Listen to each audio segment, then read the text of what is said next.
So these are all what I would call articulations of unbecoming time, time that pools without a rim. And that phrase, time pooling without a rim, comes from Denise Riley's work, Time Lived Without Its Flow, which is an extraordinary meditation on the sudden arresting of time that followed the death of her adult son.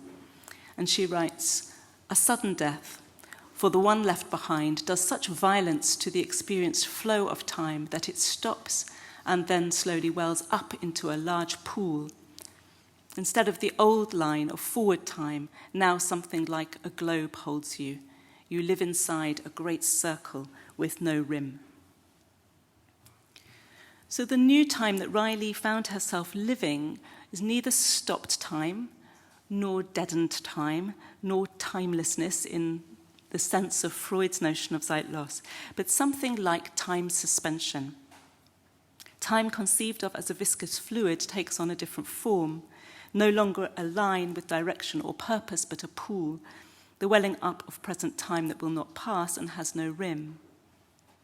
Suspended time allows the seeping of the materiality of time into consciousness. It pools like a great pocket of blood that both holds and suspends time as motion. So the question, I guess, that has preoccupied me is, if time can be lived without its flow, then what can this suspended form of time tell us about how we are currently living time?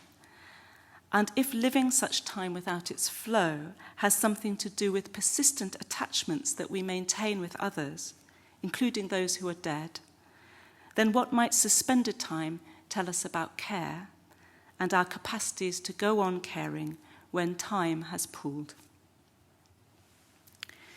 So that's what I've been trying to think about, and I've been investigating time suspension, as Berkhan said, modes of waiting, staying, delaying, enduring, persisting, repeating, maintaining, preserving, and remaining, that produce felt experiences of time not passing. These are effectively dull or obdurate temporalities.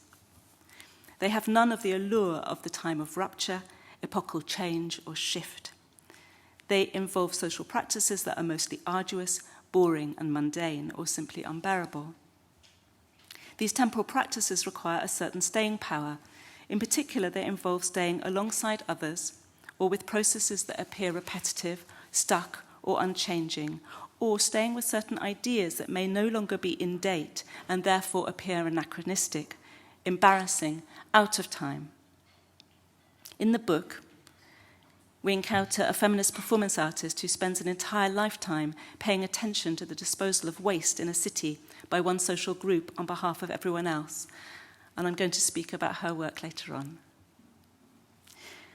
We encounter a British photographer, Richard Billingham, who graphically depicts his family's acute poverty in the West Midlands through the 1990s. We encounter the collaborative work of an artist, Jackie Sumal, and a political prisoner, Herman Wallace, who spent 42 years in solitary confinement in North America, and their work together to imaginatively, in fantasy, create a house for Herman to live in and to do his work from on the outside. He was a Black Panther, hence the panther in the swimming pool.